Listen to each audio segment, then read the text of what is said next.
अल्हम्दुलिल्लाहि वस्सलातु वस्सलामु अला रसूलिल्लाहिल करीम अम्मा बाद फ़अऊज़ु बिल्लाहि मिनश शैतानिर रजीम बिस्मिल्लाहिर रहमानिर रहीम।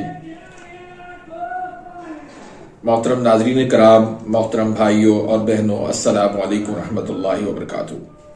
अल्लाह पाक से दुआ है अल्लाह पाक आप तमाम भाइयों और बहनों की परेशानियां दूर फरमाए और अल्लाह पाक आपको ढेरों सारी खुशियां अता फरमाए और अल्लाह पाक आपको कामिल सेहत वाली जिंदगी अता फरमाए। नाज़रीन, ऑनलाइन तिब्बी कोर्स के सिलसिले में हम बयान कर रहे हैं उज़लाती गुद्दी मिजाज की अद्वियात को। तो उस सिलसिले में हमने एक नुस्खा आपको दिया था मुकव्वी बा का, मुकव्वी बा तिले का। तो आज ये दूसरा हमारा नुस्खा है मुकव्वी बा तिला का। ये नुस्खा हमारे बहुत ही प्यारे शागिर्द इंडिया के शेफ शंकर भाई, तो उनका ये आजमाया हुआ नुस्खा है, उन्होंने मुझे भेजा तो सोचा कि आप तक भी ये नुस्खा पहुंचा दूं। और उनका आजमाया हुआ नुस्खा और देखने में भी बहुत ही अच्छा नुस्खा है, तो इसको आप इस्तेमाल करवाएं। अल्लाह के फजल करम से बहुत इंशाल्लाह आपको अच्छी रिजल्ट मिलेगी इसकी।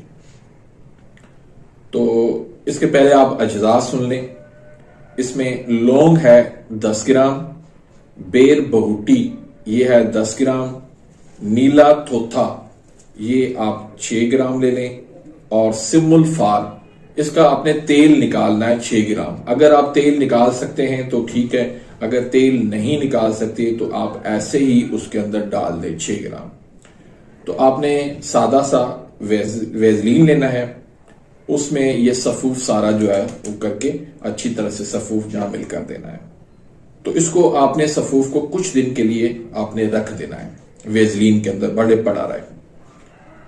तो कुछ दिन के बाद आप देखेंगे कि वो सफूफ जो है वेजलीन के अंदर जज़ब होके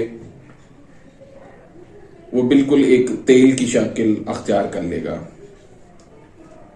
तो आपने इसको इस्तेमाल कैसे करवाना है, तो उससे पहले अगर आपने मेरे इस चैनल को सब्सक्राइब नहीं किया तो सब्सक्राइब कर दीजिए, बेल आइकन घंटी के निशान को प्रेस कर दीजिए ताकि मेरी हर आने वाली लेटेस्ट वीडियो का नोटिफिकेशन आप तक पहुंच जाए और आप मेरी वीडियो से मुस्तफीद होते रहें। माल कैसे करवाना है कि आपने सिर्फ एक कतरा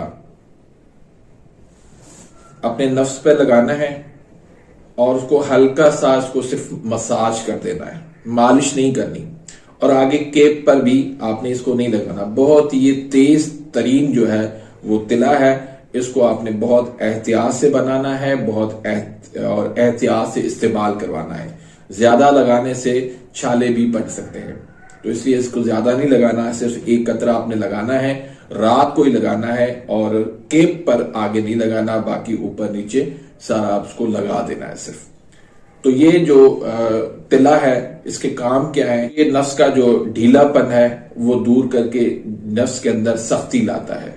दूसरा, नफ्स के अंदर जो है जो खून रुक जाता है, जम जाता है, सुकेड़ हो जाता है, तो उसको ये फैला देता है, बिल्कुल खोल देता है, शरियाने इसकी खोल देता है। और इसके अलावा इंतशार की कमी है तो उसके लिए भी ये लाजवाब है। तो थोड़ा ही अरसा आप इसको इस्तेमाल करेंगे तो आपको इंशाल्लाह इसकी कमाल के रिजल्ट मिलेंगे। तो इसी के साथ ही मैं इजाजत चाहता हूं। उम्मीद करता हूं कि आज के इस नुस्खे से आप मुस्तफीद हुएंगे और अपनी दुआओं में याद रखिएगा। मिलते हैं इंशाल्लाह नेक्स्ट वीडियो में, तब तक के लिए इजाजत, अल्लाह हाफिज।